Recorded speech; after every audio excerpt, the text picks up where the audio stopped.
Na kągi, nauja savaitė, vėl aš čionais, Šaras, ir su jumis yra eSports Topas, ir šiandien pristatysiu jums savaitės naujienas.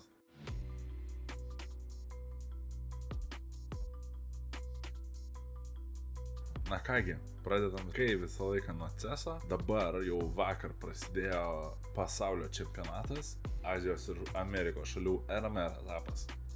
Azijos atrankose fun factas, kad netgi atvyko One Pixelis kartu su Drillas ekipa.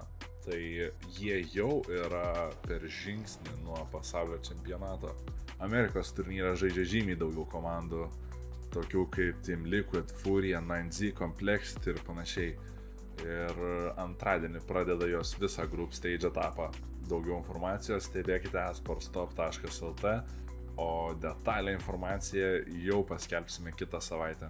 Sekmadienį nepamirškite, kad prasideda Europos RMR etapas, kur žais tas pats Justinas Lekavičius GL'as kartu su Navi. Karjerą baigė legendinis CESo žaidėjas Forestas. Jo CESo karjera yra ilgesnė turbūt už jūsų gyvenimo laiką, tai yra 20 metų profesionalioje Counter-Strike scenoje. Po jo vardu yra pilna trofėjų, tokių kaip čempionų titulas 2014, žaidėjas turėjo 8 MVP apdovanojimus bei 2 kartus pateko į top 10 geriausių pasaulio žaidėjų. LoL'o pasaulyje kol kas nieko nevyksta, baigėsi Worldsai, visi poilsiauja, leidžia pinigus ir kol kas nieko įdomaus. Jeigu kažką labai įdomaus ar staigaus sužinosime, galite stebėti esportstop.lt arba mūsų socialiniuose medijose. Valorant pasaulyje kol kas ramu. Vienintelis stebuklas, kuris įvyko, tai Paryžiuje Karmine Corp'as išpardavė visą areną KCX4 renginiui, kuriame vyko parodomoji kova ir varžėsi 4 ekipos. VCT kovoje susitiko Karmine Corporationas su KOI ekipa, VCT Game Challengers kovoje susitiko Karmine KOI GC su Mad Lions KOI.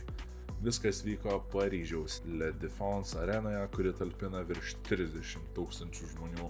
Ir visa jinai buvo soldoutinta, labai įspūdingas renginys, labai gaila, kad nepavyko gyvai tą pamatyti, na, bet lauksime dar daugiau tokių renginių, tokių show mačų, tai labai smagu dėl jų. Savaitgalį vyks Q-Build Valorant turnyro finalai, kuriame varžysis geriausios Lietuvos komandos dėl 1500 € prizo.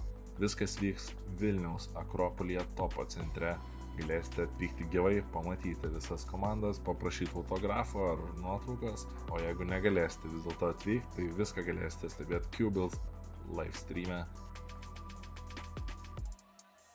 O šį kartą tikrai tiek, kažkaip daug ypatingai nieko nevyksta, stebėkite esportstop.lt ir socialinės medijas, o kitą savaitę turėtų būti žymiai daugiau naujienų ir žymiai jų įdomesnių, vien dėl to nežais GL'as Europos RMR Šanchajuje.